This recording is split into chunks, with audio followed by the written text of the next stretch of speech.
Yesterday, we failed to climb the wall on Poughkeepsie Gulch. Today, we are braving the off-camber descent down Black Bear Pass into Telluride. Black Bear Pass isn't my typical type of trail because there are no epic campsites to be earned here. It's really just to say you did it. But Jesse hasn't done it before, so I'm back to do it again. This trail is famous for its epic views and its intimidating conclusion alongside a massive waterfall.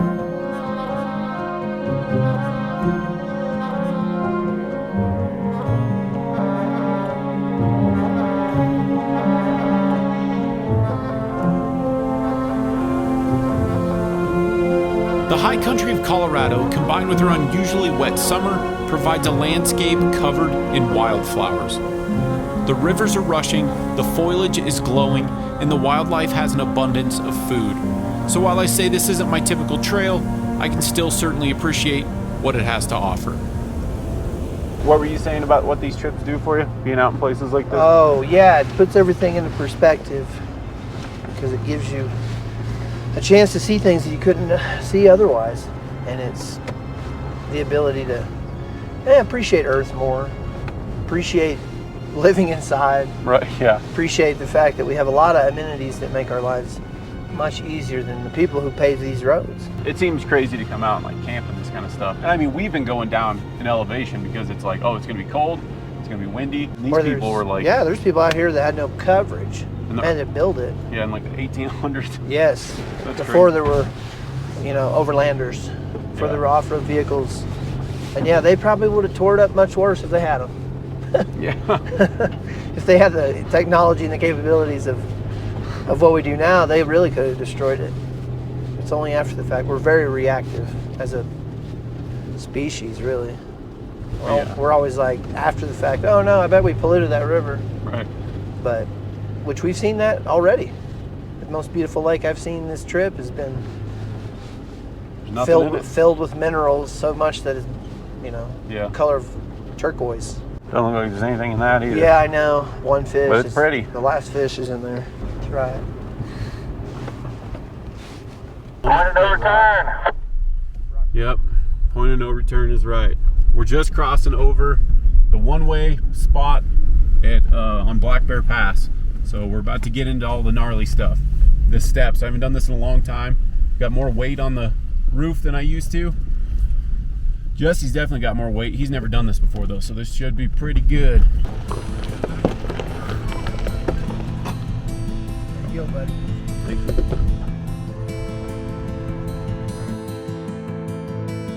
This section of the trail is quite off-camber, and it's known to cause rollovers. Many drivers have the instinct to hit their brakes if their vehicle feels like it starts to tip, and that will only make things worse. Pretty intimidated by this first step because it's very tippy and I have way more weight than I once did on the top.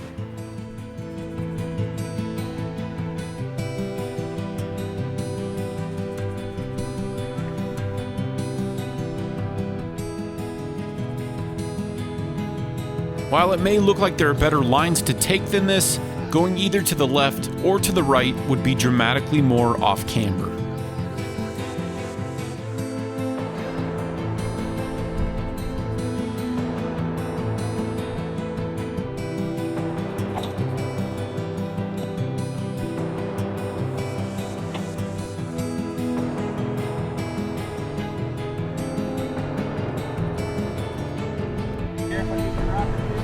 No, that's fine.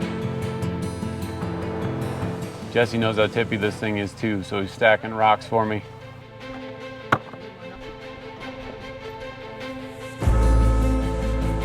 Wait, come here for a second.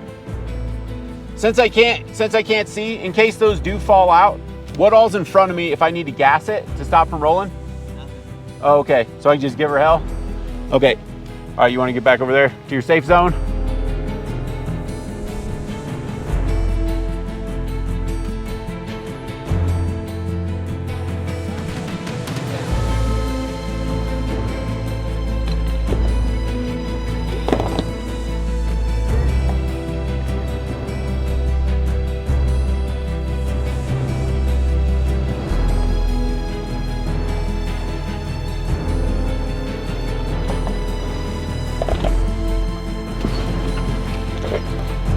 to let her go.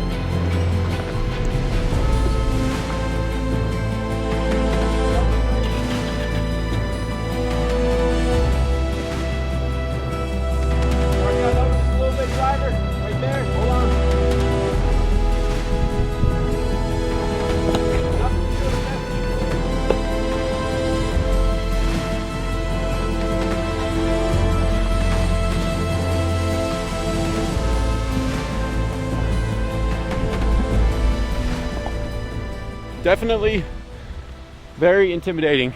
No problem. Jesse stacked rocks. How's it going? Good. Safety third. Yeah, that's right.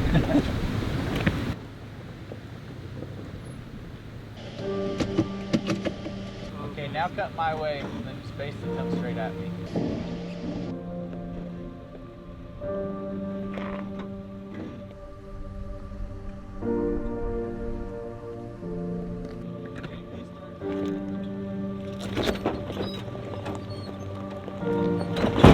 Oh, hit that bumper for sure.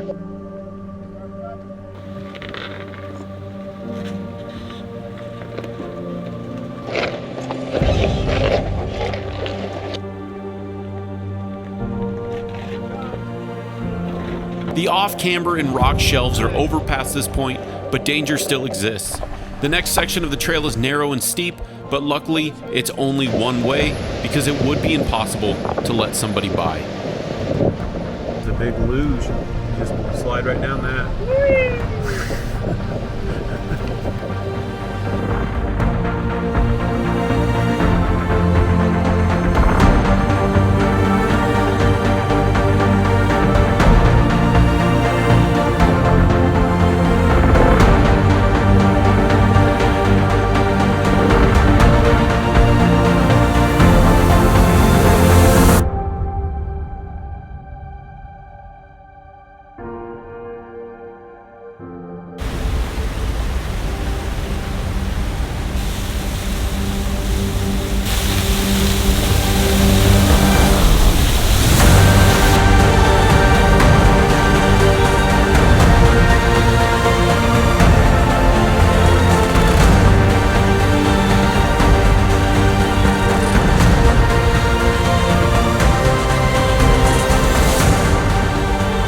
This was intimidating for Curtis because he's not, well, you're a lot better. He's a lot better Yeah. this time around than he was I've had in a lot of previous times. experience. He's had more experience riding along. Yep, I've seen a lot. He moderately trusts us on these off-road trails. It's been a lot of fun. It's been awesome. I'm ready to go find a campsite. We didn't get to see the I didn't get to show you the ghost town. I am a little bummed about that. Yeah, but we saw a lot of the ghost mines.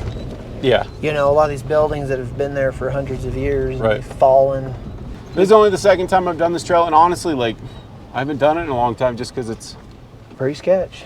pretty sketch. There's no real camping on it. This isn't normally my type of trail. So Yeah. I guess I should, I know what you're saying. yeah, like my kind of trail, Jesse likes to do trails. Like he wants to go see what his truck can do. His truck's less capable now that he's gotten the way of the camper like I have. Wait. And then, yeah, he's got the weight. It's still more capable than I am.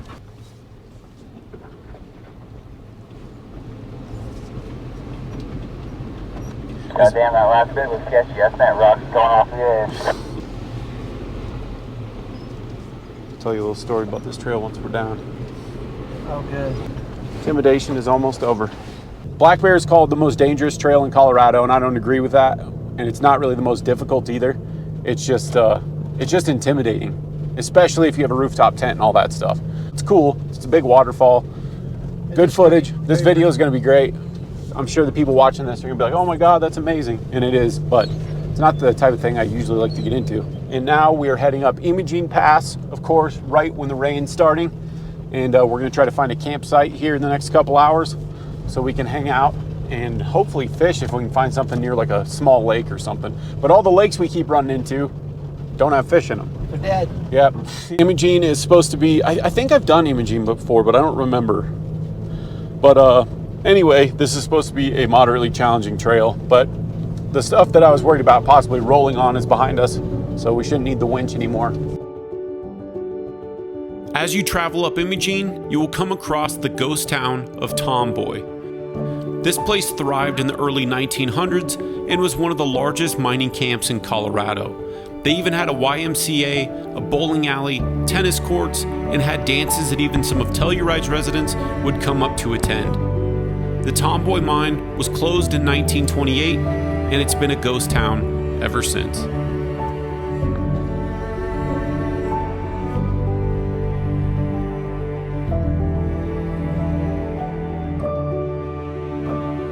See the elk right up there.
Every time we hit the peaks, just in time for lightning.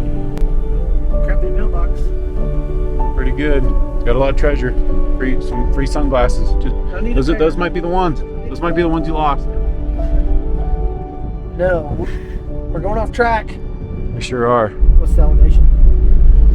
13,2. 13,166.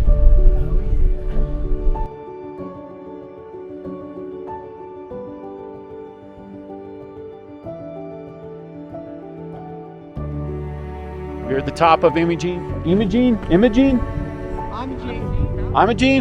We're at the top of this pass.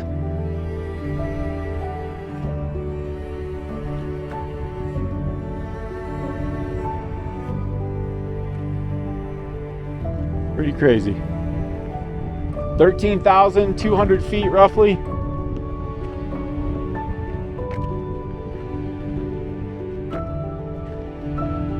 And that is Telluride down there for the uninitiated. That's where we came from. Pretty awesome.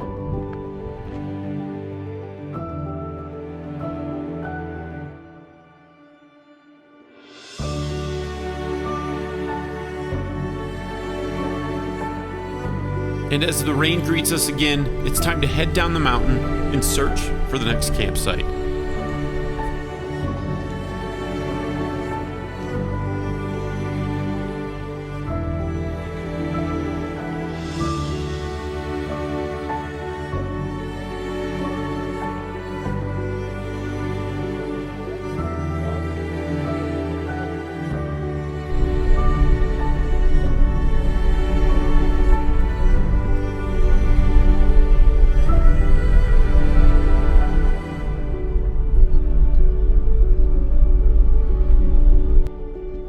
Get on the road, buddy.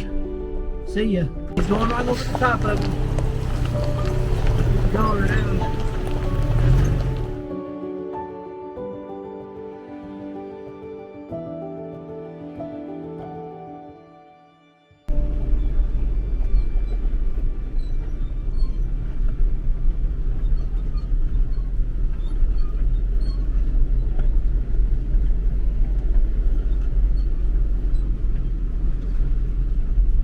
Pretty. Thank you. You bet.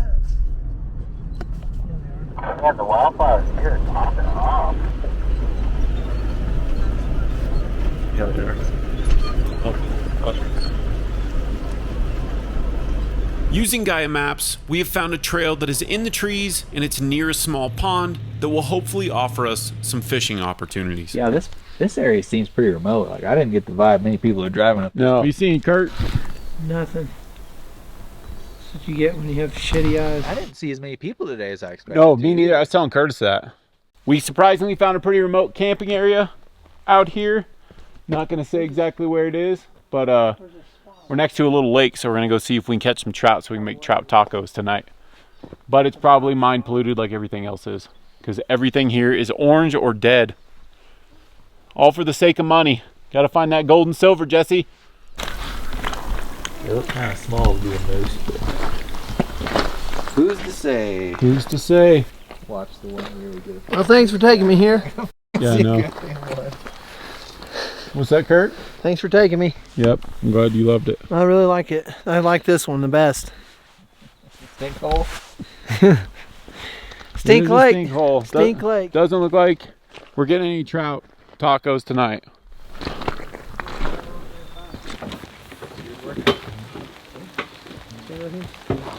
Oh yeah.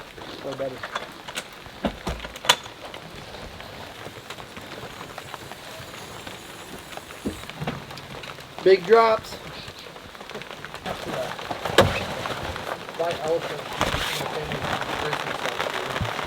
Perfect timing, boys. This is a prime example of why I wouldn't want to travel without an awning. Now we can huddle underneath, have some drinks, and pass the time as we wait out the storm. The stingray was pretty good. The meat texture was good. Yeah. Like I like the. Nice and flaky. It was like pulled pork kind of is what it reminded me of, because it was like kind of a stringy. Yeah.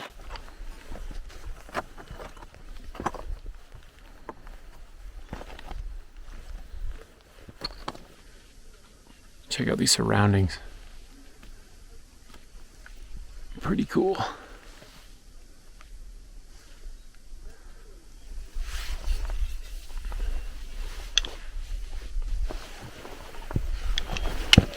I'm watching these marmots watch me.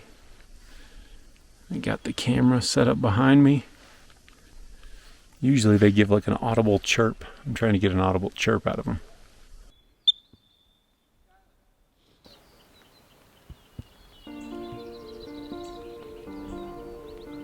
There's also a lot of pikas that throw their voice. They're like a little bunny looking animal. I keep seeing them, but they're so fast I can't get one on video. They dart in and out of the rocks and stuff. Little ninjas.